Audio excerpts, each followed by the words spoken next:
Welcome to Kusum classes. तो बच्चों, आज की इस वीडियो में हम करेंगे क्लास 8 की मैथ एक्सरसाइज 5.1 का क्वेश्चन सेकंड करेंगे बच्चों। ठीक है, तो क्वेश्चन सेकंड देखिए बच्चों, हमारा क्या है। क्वेश्चन सेकंड है बच्चों हमारा कि निम्नलिखित संख्याएं स्पष्ट रूप से पूर्ण वर्ग संख्याएं नहीं है, इसका कारण दीजिए। तो बच्चों, क्वेश्चन क्या कह रहा है कि जो हमें ये संख्याएं दी गई है ना, ये पूर्ण वर्ग नहीं है। क्यों नहीं है, यही हमें बताना है इस क्वेश्चन में। कि ये हमने 1 से 10 तक का वर्ग निकाल रखा है। ठीक है, 1 का वर्ग, 2 का वर्ग, 1 का वर्ग 1, 2 का वर्ग 2 का वर्ग 2। वर्ग का मतलब क्या होता है कि उसी संख्या को उसी संख्या से गुणा करना। ठीक है, तो 2 दूनी 4। वर्ग का मतलब क्या होता है बच्चों कि किसी भी संख्या का अगर हम वर्ग निकाल रहे हैं तो उस संख्या को उसी संख्या से गुणा करना। माना हमने 4 का वर्ग निकाला तो 4 को 4 से ही गुणा किया तो ये हमारा वर्ग होता है। तो 4 को 4 से ही गुणा करके तो 4 चौक 16। 5 का अगर हमें वर्ग हमसे पूछा जा रहा है 5 का वर्ग, तो 5 को 5 से ही गुणा करेंगे तो 5 बचे 25। ठीक है, तो वर्ग हम इस तरीके से निकालते हैं। तो यहाँ देखिए बच्चों, 2 का वर्ग कितना होगा 4, 3 का वर्ग कितना होगा 9, 4 का वर्ग कितना होगा 16। ठीक है, 5 का वर्ग 25। ठीक है, इतना समझ में आ गया। तो ये सारे हम 1 से 10 तक की गिनती के ये सारे वर्ग यहाँ पे दिए गए हैं। अगर आपसे पूछा जाए कि 16 किसका वर्ग है, 16 किसका वर्ग है, तो 16 किसका वर्ग है बच्चों, 4 का वर्ग है। ठीक है, 36 किसका वर्ग है, 6 का वर्ग है। समझ में आ रहा है आपको। 4 किसका वर्ग है, तो 4 2 का वर्ग है। ठीक है बच्चों, तो इतना समझ में आया आपको। अब हमें ये बताना है कि ये संख्याएं जो है वो पूर्ण वर्ग क्यों नहीं है।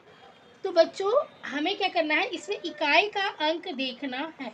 ठीक है, अब यहाँ पर देखिए, जो इसका इकाई का अंक है वो 1 है, 4 है, 9 है, 6 है, 5 है। फिर दोबारा यहाँ से ये रिपीट हो गया है, ये 6 देखिए यहाँ पे रिपीट हो गया, ये 9 रिपीट हो रहा है, ये 4 रिपीट हो रहा है, 1 रिपीट हो रहा है और फिर ये 0 है। तो कहने का मतलब ये है कि इकाई का अंक अगर 1, 4, 9 और 6, 5 और 0, अगर इकाई का अंक हमारा 1, 4, 9, 6, 5 और 0, अगर ये होता है इकाई का अंक, जैसे इकाई का अंक ये वाला इकाई का अंक हमारा, अगर ये इकाई का अंक किसी भी संख्या का अगर इकाई का अंक इनमें से आता है तब तो हमारा ये वर्ग होगा।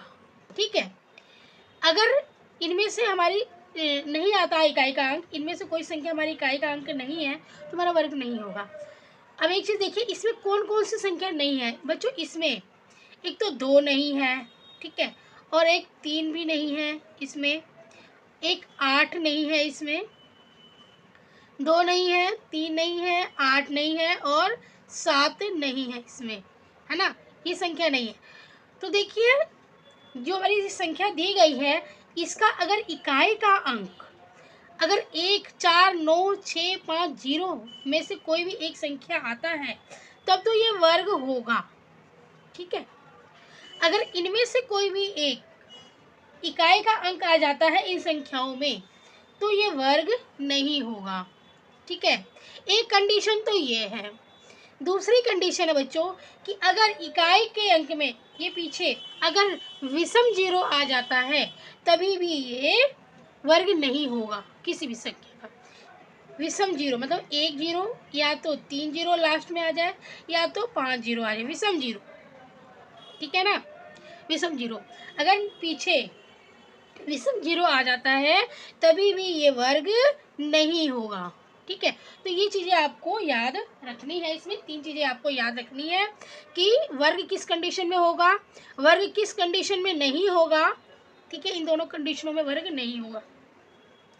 तो चलिए बच्चों, इन्हीं को हम ध्यान रखते हुए अब हम अपने क्वेश्चन को करते हैं। ठीक है, ये याद रखना आपको, ये विषम 0 वाला भी याद रखना है। ठीक है, 1 0, 3 0 और 5 0, विषम 0 मतलब 7 0 भी। ठीक है, तो अब यहाँ पर देखिए, ये इकाई का अंक इसका क्या है, 7 है ना बच्चों। इकाई का अंक इसका क्या है, 7 है। तो हम यहाँ पर लिखेंगे कि हम करने जा रहे हैं इसको 1057, 1057। अब बच्चों, इसमें इकाई का अंक क्या है, 7 है ना। तो इकाई का अंक 7 है तो ये हमारा वर्ग नहीं होगा। ठीक है, तो हम यहाँ लिखेंगे कि 1057 का इकाई इकाई का इकाई का अंक कितना है?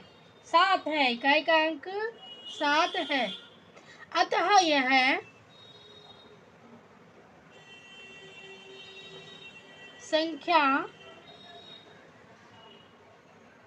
पूर्ण वर्ग नहीं है। ठीक है बच्चों, समझ में आ गया आपको?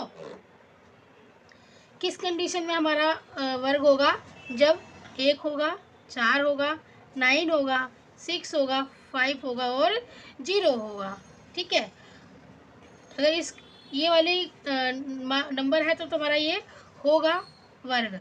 अगर ये वाले नंबर हैं 2, 3, 8, 7 तो हमारा ये वर्ग नहीं होगा। अगर इकाई का अंक इनमें से है तो हमारा वर्ग नहीं होगा। तो बच्चों इसको मैं इरेज कर देती हूँ। ठीक है, अब देखिए बच्चों यहाँ पर, अब इस संख्या में क्या है? इकाई का अंक क्या है? 3 है। तो इसमें से आ रहा है ना, तो हमारा इसका मतलब क्या हुआ कि ये पूर्ण वर्ग नहीं है। हमें लिखेंगे कि 23,453 का इकाई का, बच्चों बच्चों समझ जाना ये इकाई है, इकाई का अंक 3 है। अतः यह पूर्ण वर्ग नहीं है। ठीक है बच्चों, ये समझ जाना आप। अब यहाँ पर देखिए, यहाँ पर ये जो हमारी संख्या दी गई है इसमें हम लिखेंगे कि 7,928, ठीक है, का इकाई का अंक कितना है? 8 है। ठीक है, अतः 8 देखिए इनमें से आ रहा है ना, अतः यह पूर्ण वर्ग नहीं है। पूर्ण वर्ग नहीं है। तो आपको रीज़न पता चलना चाहिए मेन, तो रीज़न आपको पता चल रहा है ना। अब देखिए बच्चों, इसमें इकाई का अंक क्या है? 2 है। तो जो हमारा क्रॉस लगा है, क्रॉस किस साइड लगा था? जो हमारा नहीं होगा, ये हमारा नहीं आता है वर्ग। जब हम वर्ग करते हैं 110 तक क्या, तो उसमें हमारी ये संख्या नहीं आती है। ठीक है ना, इकाई के अंक में। तो ये हमारा 2 भी इकाई का अंक आ रहा है, तो ये भी हमारा पूर्ण वर्ग नहीं होगा। तो हम यहाँ पर भी वही लिखेंगे। ठीक है, ये संख्या का इकाई का अंक 2 है। ठीक है, अतः यह पूर्ण वर्ग नहीं है। समझ जाना बच्चों, आगे वाली लाइन समझ जाना कि अतः यह पूर्ण वर्ग नहीं है। तो यहाँ पर ये वाली लाइन समझ जाना। ठीक है, कि अतः यह पूर्ण वर्ग नहीं है। आगे 64,000 में क्या है? पीछे 3 जीरो आ रहा है। ठीक है ना, विषम जीरो आ रही है। तो हम यहाँ पे लिखेंगे कि 6,400 का इकाई का अंक 0 है। विषम जीरो में 1 जीरो भी आता है बच्चों, 3 जीरो भी आता है और 5 जीरो भी आता है। तो हम यहाँ पे ये लिख सकते हैं कि 6,400 में एक विषम जीरो है। ठीक है, इकाई का अंक 0 है, अतः यह पूर्ण वर्ग नहीं है। ठीक है, ये हम यहाँ लिख सकते हैं, पूर्ण वर्ग नहीं है। देखिए मैंने ना इसमें थोड़ा सा गलत लिख दिया कि इकाई का अंक 0 है, तो मुझे ये नहीं लिखना चाहिए यहाँ पे बच्चों। इसमें मैं ये लिख देती हूँ कि 64,000 में विषम जीरो है। ठीक है, 64,000 में विषम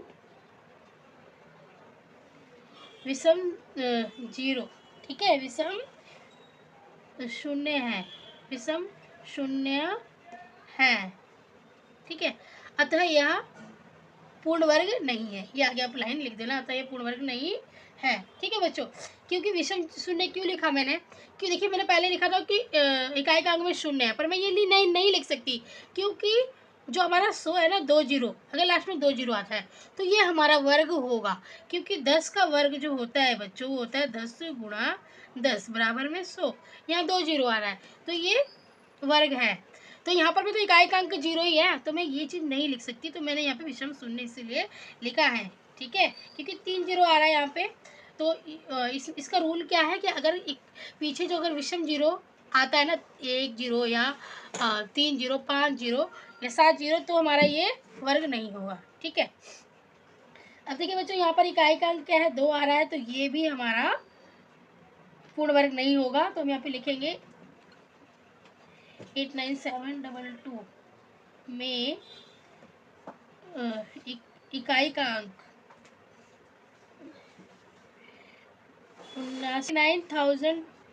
9722 का इकाई का अंक 2 है, अतः यह पूर्ण वर्ग नहीं है। बच्चों ये लास्ट में लाइन आपको लिखनी पड़ेगी पूरी, मैंने इस तरह डाला है क्योंकि यहाँ पे स्पेस कम हो रहा है, लेकिन आप ये पूरी लाइन लिखोगे अगर आप नोटबुक में करोगे तो, ठीक है। बस मेन चीज़ होता है आपको आंसर समझ में आना चाहिए बच्चों, ठीक है, फिर तो आप कर ही लोगे अपनी कॉपी में। अब ये देख लीजिए, ये है हमारा ये हमारा है बच्चों 2,22,000, ठीक है। 2,22,000 में देखिए यहाँ पर भी विषम 0 आ रही है, तो यहाँ पर भी हम यही लिखेंगे कि 2,22,000 में विषम शून्य है, विषम शून्य है, अतः यह पूर्ण वर्ग नहीं, इसको मैं यहाँ से इरेज कर देती हूँ, अतः यह पूर्ण वर्ग नहीं है, ठीक है बच्चों। मैंने ये भी इरेज कर दिया, इस सिर्फ आपको समझाने के लिए किया था, ठीक है। अब देखिए यहाँ पर यह हमारा है बच्चों, देखिए हमारी ये संख्या दी गई है, तो ये क्या हमारा वर्ग होगा, इसमें 1 0 इकाई के अंक पे, तो ये भी हमारा वर्ग नहीं होगा क्योंकि यहाँ पर 1 0 है। अगर 2 0 होता कंटिन्यू तो हमारा ये वर्ग होता, पर यहाँ पर 1 0 विषम 0 है, तो यहाँ पर ये हमारा वर्ग नहीं होगा। देखिए ये ना हमारा 5,50,000 5,05,050 में विषम शून्य है, यही लिखेंगे हम यहाँ पर भी, विषम शून्य है, अतः यह पूर्ण वर्ग नहीं है, ठीक है बच्चों, अतः पूर्ण वर्ग नहीं है। बच्चों आपको ये समझ में आ गया होगा, उम्मीद करती हूँ बच्चों कि ये क्वेश्चन आपको समझ में आ गया होगा, ठीक है। बहुत ही इजी है, ज़्यादा टफ नहीं है।